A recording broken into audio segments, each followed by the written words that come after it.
வசந்தபுரம் கிராமத்துல chicken burger கடை ஒண்ண புதுசா ஒருத்தரா ஆரம்பிச்சிருந்தாரு. அவர் பேரு முத்தையா. அவர் எப்படியாச்சு தன்னோட கடையை டெவலப் பண்ணணும்னு ஒரு புதுவிதமான ஐடியாவை ஃபாலோ பண்ணாரு.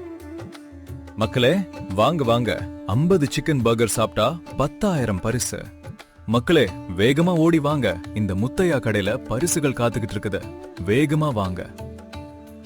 நீ என்னப்பா சொல்ற? உன் கடையில 50 சிக்கன் பர்கர் சாப்பிட்டா 10,000 பரிசா? அடடா, நல்லதா இருக்கே. நான் 50 சிக்கன் பர்கர் சாப்பிட்ட முயற்சி பண்ணி பார்க்கட்டுமா? சாப்பிடுறது மட்டும் கிடையாது, நீ அப்படி மட்டும் சாப்பிட்டுட்டேன்னு வச்சுக்கோவே 10,000 கொடுத்துடணும். அப்படி நீ சாப்பிடலன்னா அந்த சிக்கன் பர்கருக்கான பில்லையும் கொடுத்துட்டு அதே காசுல 5,000 ரூபாய் மட்டும் எனக்கு கொடுத்துடணும். புரியுதா உனக்கு? 5,000 ரூபாய் டிஸ்கவுண்ட் பண்ணி தான் கொடுக்குறேன். இது கூட நல்ல ஐடியாவா தான் இருக்குது. நாங்க 2 பேருமே போட்டியில கலந்துக்கிறோம். நீ முதல்ல சிக்கன் பர்கர் எடுத்து வைப்பா. சீக்கிரம் சாப்பிட்டுட்டாங்க ஜெயிச்சு காட்டுற மாதிரி போட்டியில.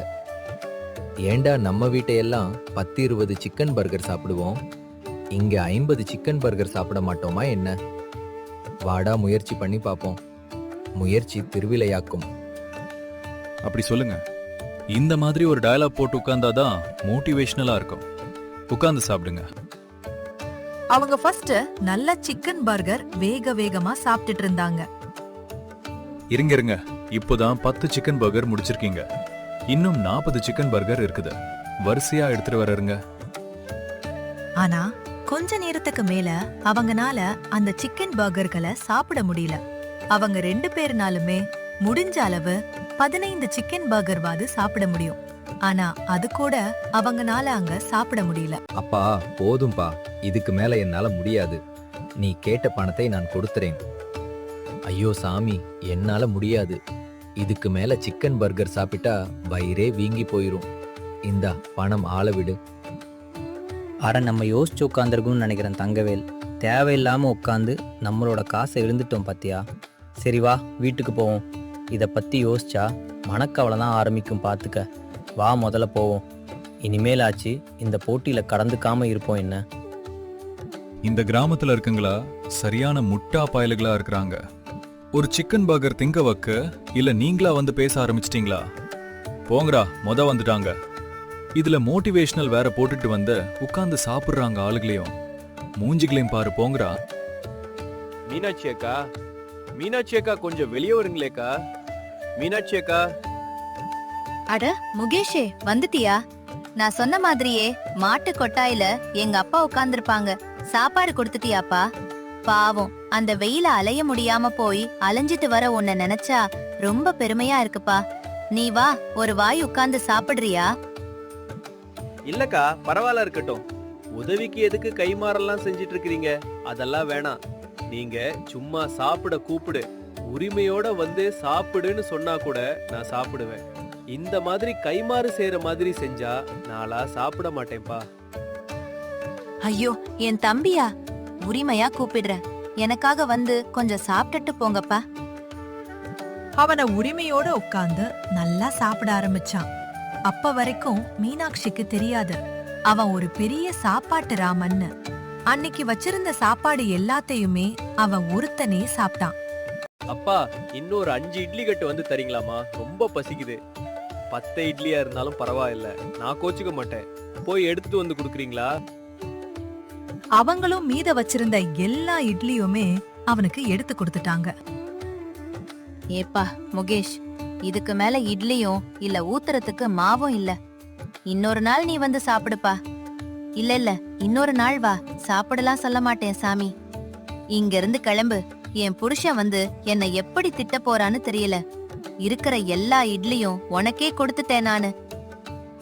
ஐயோ, அவரு வேற வராரு. இன்னைக்கு என்ன எப்படிலாம் திட்ட போறாருன்னு தெரியல.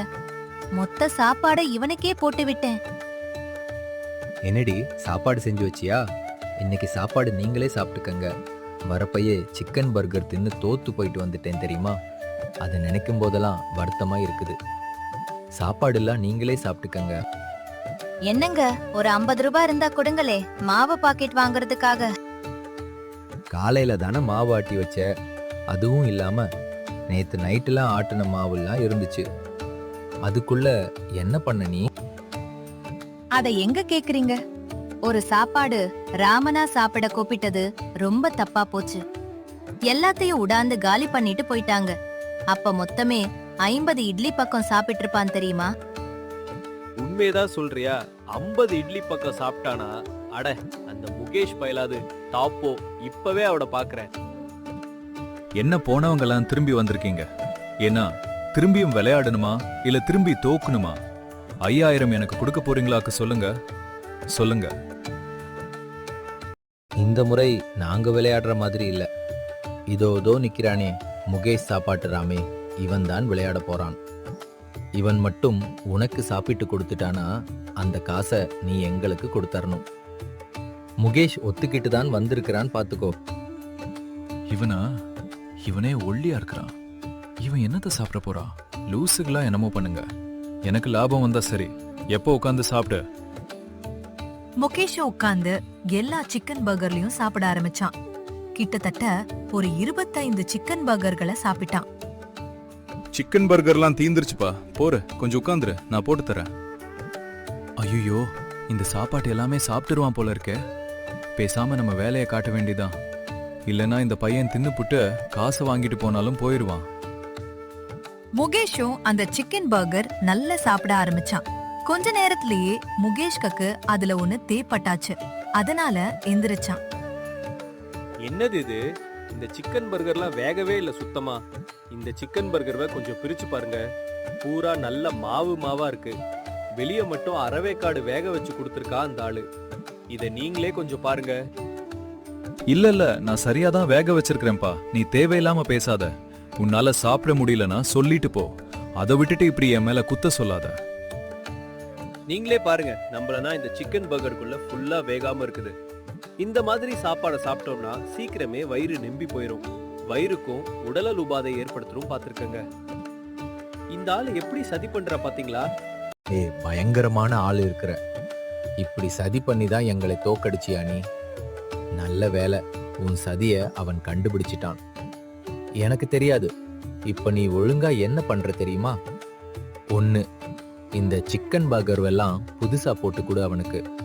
அப்படி இல்லையா, இந்த போட்டியில இவன் தான் ஜெயிச்சான்னு காசை கொடுத்து அனுப்பு. அவ்வளவுதான் பாத்துக்கோ. இல்ல, நான் காசையே கொடுத்து அனுப்பிச்சிறேன். இவன் எப்படி சாப்பிட்டுருவோன்னு எனக்கு நல்லாவே தெரியுது. இது அப்படி காசு. நான் தோத்துதா ஒத்துக்கிறேன். கிளம்புங்க முதிரத. அந்த சாப்பாட்டாம அந்த கடை ஓனரனோட சதிய கண்டுபிடிச்சான். இந்த மாதிரி கிராம கதைகள் பார்க்க வில்லேஜ் ஸ்டோரிஸ் தமிழை சப்ஸ்கிரைப் செய்யுங்கள். மேகபுரம்ங்கிற ஒரு அழகான கிராமம் இருந்தது. அந்த கிராமத்துல ராமுங்கிறவர் தன்னோட கடையை எப்படியாச்சும் டெவலப் பண்ணணும்னு அந்த கடையை ஒரு ப்ரமோட் பண்றதுக்காக ஒரு போட்டி ஆரம்பிச்சாரு. மக்களே, ஓடி வாங்க. போட்டி ஆரம்பமாக போகுது. பானிபூரி யார் அதிகமா தட்டு சாப்பிடுறாங்களோ அவங்களுக்கு பெரிய பரிசு காத்திருக்கிறது. 5000 பரிசு. என்ன ஊர் மக்களா, எல்லாம் பார்த்துட்டே நின்னா என்ன அர்த்தம்? வந்து போட்டியில கலந்துக்கங்க. பானிபூரி நிறைய பிளேட் யார் சாப்பிடுறாங்களோ அவங்களுக்கு 5000 ரூபாமா. யோசிக்காம வந்து சாப்பிடுங்க.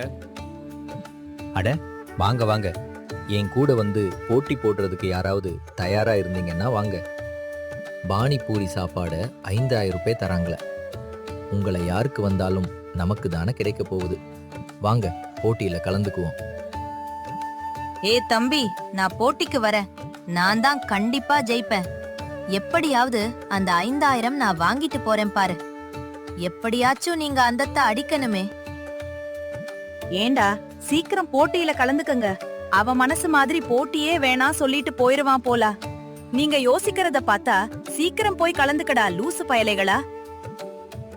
என்ன இந்த அக்கா யோசிக்கிறத பார்த்தா எனக்கு தெரிஞ்சு வராதுன்னு நினைக்கிறேன். என்ன இன்னைக்கு ஃபுல்லா யோசிக்கும் போல.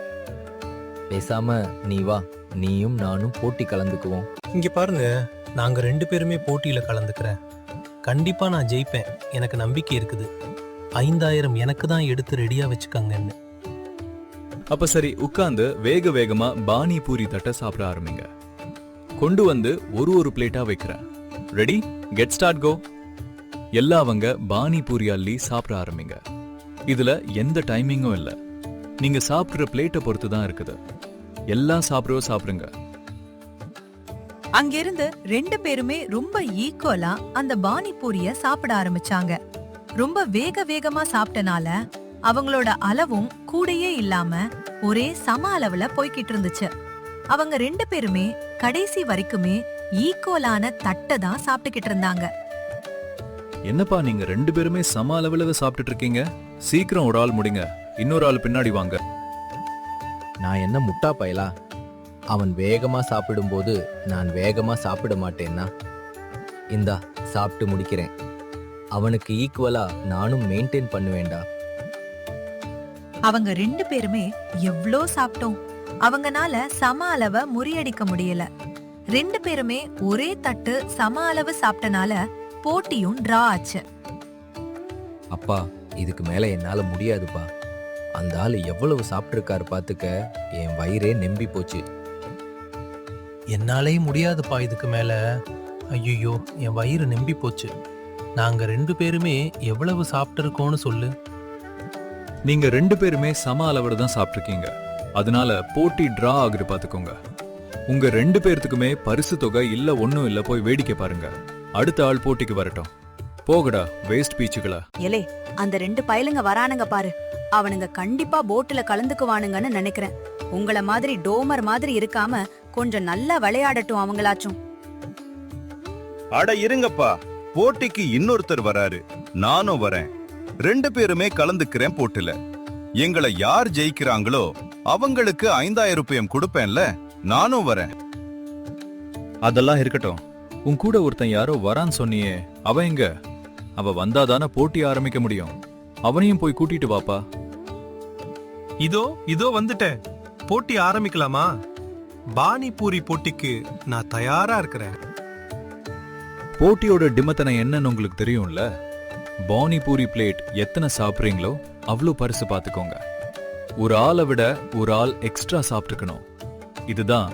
டைமும் இல்ல ஒன்னும் இல்ல, நீங்க பாட்டுக்கு சாப்பிடலாம். அவங்க 2 பேருமே உட்கார்ந்து பானிபூரிகளை சாப்பிட ஆரம்பிச்சாங்க. அதுல இருந்த பச்சை சட்டைக்காரன் பானிபூரிய ரொம்ப மெதுவா சாப்பிட்டான். பக்கத்துல இருந்த நீல சட்டைக்காரன் பானிபூரிய வேகமா சாப்பிட்டுட்டு இருந்தான். இத பார்த்த மக்களுக்கு சிரிப்பு தான் வந்துச்சு. ஏப்பா, பச்சை சட்டை என்ன பானிபூரி இவ்ளோ மெதுவா தின்னுகிட்டு இருக்க? அந்த ஆளு 4-5 பிளேட் போயிருவான் போல. அதுக்குள்ள நீ ஒரு பிளேட்டே சாப்பிட்டு முடிக்கல. அவ 2வது பிளேட் போயிட்டான்பா. சீக்கிரம் சாப்பிட ஆரம்பி. அந்த பச்சை சட்டைக்காரன் இதுல பில்டப் வேற பண்ணிக்கிட்டு வரையா? ஒரு பிளேட்டையே முக்கிக்கிட்டு உட்கார்ந்துகிட்டு இருக்கிறியா? இந்த பக்கத்துல இருக்க பாத்தியா நீல சட்டைக்காரன்? 2 தட்டு வாங்கி சாப்பிட்டு போட்டியா? பரவாயில்லையேப்பா. இதே மாதிரி நீல சட்டைக்காரரு ரொம்ப நல்லா பானிபூரியும் வாங்கி சாப்பிட்டுட்டு இருந்தாரு. அதோட அவரு 3வது தட்டு போனாரு. ஆனா அதுக்கு மேல அவரால சாப்பிட முடியல. அட, இந்த ஆளுக்கு அவ்வளவுதான் சாப்பிட முடியல போல. இந்த ஆளை தான் ஜெயிச்சான்னு சொல்லியிருப்பா. 3 தட்டு இந்த ஆளு சாப்பிட்டாரு. அவன் ஒரே ஒரு தட்டு தானே இப்பதானே சாப்பிட்டுட்டு இருக்கிறேன். ஆமா, இதுக்கு மேல என்னால சாப்பிட முடியாது. நான் தானே 3 தட்டு சாப்பிட்டிருக்கேன். அதனால நான் தான் இந்த போட்டியில ஜெயிச்சதா அறிவு வச்சிருக்கேன். 5000 ரூபாய் எனக்கு கொடுங்க. அட பொறுப்பா, பக்கத்துல இருக்கிறவன் போட்டியில தோத்துட்டேன்னு சொல்லவே இல்லையே. நான் தான் அப்பவே சொன்னேன்ல, இது டைமிங்லாம் இல்ல, நீங்க சாப்பிடுற அளவு தான் பொறுத்திருக்குன்னு. அவன் சொல்லட்டும். இல்ல, போட்டிய முடிக்க கூடாது. நான் இன்னும் சாப்பிட்டுட்டு தான் இருப்பேன். நீங்க தான் அதுக்கு டைமே இல்லைன்னு சொல்லிட்டீங்க. அப்புறம் என்ன? நம்ம மெதுவா உட்கார்ந்து சாப்பிட்டா என்ன, சீக்கிரம் உட்கார்ந்து சாப்பிட்டா என்ன? இவர் சாப்பிட்ட 3 பிளேட்டை பீட் பண்ணணும், அவ்வளவுதானே? அட ஆமாப்பா, உட்கார்ந்து சாப்பிடு நீ. அந்த பச்சை சட்டைக்காரன் புத்திசாலித்தனமா மெதுவா சாப்பிட ஆரம்பிச்சதே இதுக்காகத்தான். அந்த நீல சட்டைக்காரன் அவசரமா அந்த பானிபூரிகளை சாப்பிட்டு முடிச்சிட்டு உட்கார்ந்துட்டான். அவ்வளவுதான். நான் 3 பிளேட் பானிபூரிய முடிச்சிட்டு 4வது பிளேட்டை முடிச்சிட்டேன். இப்ப நான் கணக்கு சரியா இருக்குமா? இந்த போட்டில நான் தான் ஜெயிச்சேன்னு ஒத்துக்கிறீங்களா? ஏலே, ஆரம்பத்துல மெதுவா சாப்பிடுற மாதிரி சாப்பிட்டுட்டு சீனை போட்டுட்டு இவன் எவ்வளவு புத்திசாலித்தனமா ஜெயிச்சிருக்கான்னு பாருங்க கொஞ்சம். எப்படிப்பா, எப்படி நீ இதை ஜெயிச்ச சொல்ல? இதுல என்னங்க இருக்குது? நான் முதல்ல என்ன பண்ணேன்? மெதுவா சாப்பிட்டதே. இவர் கொஞ்சம் எக்ஸ்ட்ரா நிறைய சாப்பிடணுன்றதுக்காக தான். இவர் எவ்வளோ சாப்பிட்டாருன்னு நான் டார்கெட் பண்ணி சாப்பிட்டாதான் எனக்கு கொஞ்சம் ஈஸியா இருக்கும்னு நினைச்சேன். அதே மாதிரி இவரை ஃபர்ஸ்ட் சாப்பிட வச்சு இவர் எவ்வளோ சாப்பிட்டாருன்னு கால்குலேட் பண்ணிக்கிட்டேன். கரெக்டா இவர் 3 பிளேட் தான் சாப்பிட்டாரு. இதை விட என்னால எக்ஸ்ட்ராவே சாப்பிட முடியும்னு எனக்கு தோணுச்சு. அதான் மெதுவா சாப்பிட்டுட்டு இருந்தேன். இவர் மாதிரி நானும் வேகமா சாப்பிட்டு இருந்திருந்தேன்னா சீக்கிரமே வயிறு நம்பி இருக்கும்.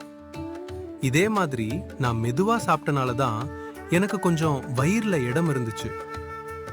எப்படியா அந்த டார்கெட்டை முடிக்கணும்னு நினைச்சே முடிச்சிட்டேன். இந்த போட்டியில தான் டைமிங் கூட இல்லையே, நம்ம இஷ்டத்துக்கு சாப்பிட்டுக்கலாம்ல. இவர் எதுக்கு இவ்வளோ வேகமா சாப்பிட்டாருன்னு எனக்கு தெரியல. அதுக்கு தான் மூளைய பயன்படுத்தணுங்கிறது. இந்த மாதிரி கிராம கதைகள் பார்க்க வில்லேஜ் ஸ்டோரிஸ் தமிழை சப்ஸ்கிரைப் செய்யுங்கள்.